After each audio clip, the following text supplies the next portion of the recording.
On a scorching day in June 2005, propylene gas, venting from a cylinder at a compressed gas filling and distribution facility, ignited, setting off fires and explosions that lasted 5 hours. The accident occurred at the Praxair Company, located near an historic residential district in St. Louis, Missouri. Exploding cylinders were propelled into the neighborhood. Fortunately, no one was injured, although the flying debris caused property damage to buildings and cars. Everyone at the facility managed to evacuate safely. The U.S. Chemical Safety Board investigated the accident and issued a safety bulletin on the dangers of propylene cylinders exposed to high outside temperatures. The fire at Praxair was serious, and not the only one that has occurred at compressed gas facilities. The accidents show the need for companies to follow best safety practices for outdoor cylinder storage and fire protection. These measures will help protect firefighters and the neighboring communities. The Praxair fire revealed problems with pressure relief valves widely used on propylene cylinders. The valves present a potential danger during hot weather. On June 24, 2005, St. Louis was experiencing a heat wave. The high temperature that day was recorded at 97 degrees. At Praxair, thousands of compressed gas cylinders containing highly flammable products such as propylene, propane, and acetylene were stored outside in the direct sunlight. As the sunlight beat down on the cylinders, heat also radiated from the asphalt, driving up the temperature and pressure of the gases inside the cylinders. At about 3:20 p.m., increasing pressure inside one cylinder activated its pressure relief valve. Gas pushed against the spring-loaded plug, allowing propylene to flow around it. Gas moved past the spring, out of the valve, and through openings in the cylinder cap. The propylene vented to the outside air and formed a flammable vapor cloud around the top of the cylinder. A static charge, created by the venting propylene, most likely ignited the vapor.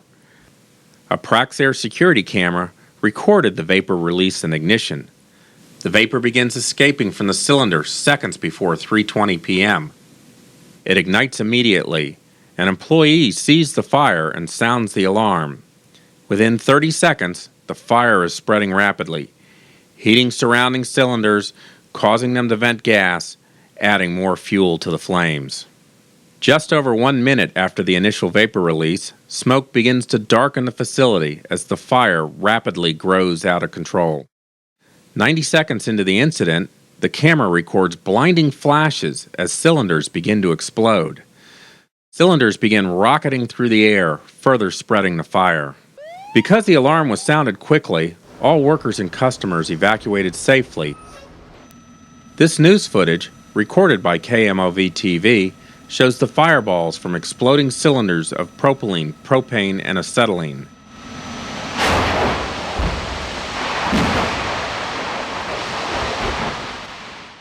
Gas cylinders, primarily of acetylene, rocketed up to 800 feet into the nearby community, damaging property and starting fires. Large fragments were later found on sidewalks, front and back yards, and parking lots. One piece landed near a yard where children were playing. Cars were set ablaze. One flying cylinder knocked this hole through the wall of a residential townhouse. Fortunately, no bystanders were injured by the flying debris. Although firefighters set up remote water sprays, they had to remain at a distance and could not enter the facility. An estimated 8,000 cylinders were destroyed by the fire, which took 5 hours to control. The St. Louis Medical Examiner attributed the death of one resident to an asthma attack triggered by the noxious smoke and fumes from the fire. This accident occurred because a propylene cylinder vented highly flammable gas into the open, where it could easily ignite. U.S. Department of Transportation regulations require pressure relief valves on propylene cylinders, but the CSB found that the pressure relief set points, specified in industry standards, are too low for propylene and allow the gas to begin venting during hot weather, well below pressures that could damage the cylinders. Not only are the specified set points too low for propylene, the CSB found that some valves begin releasing gas even before the pressure reaches the set point.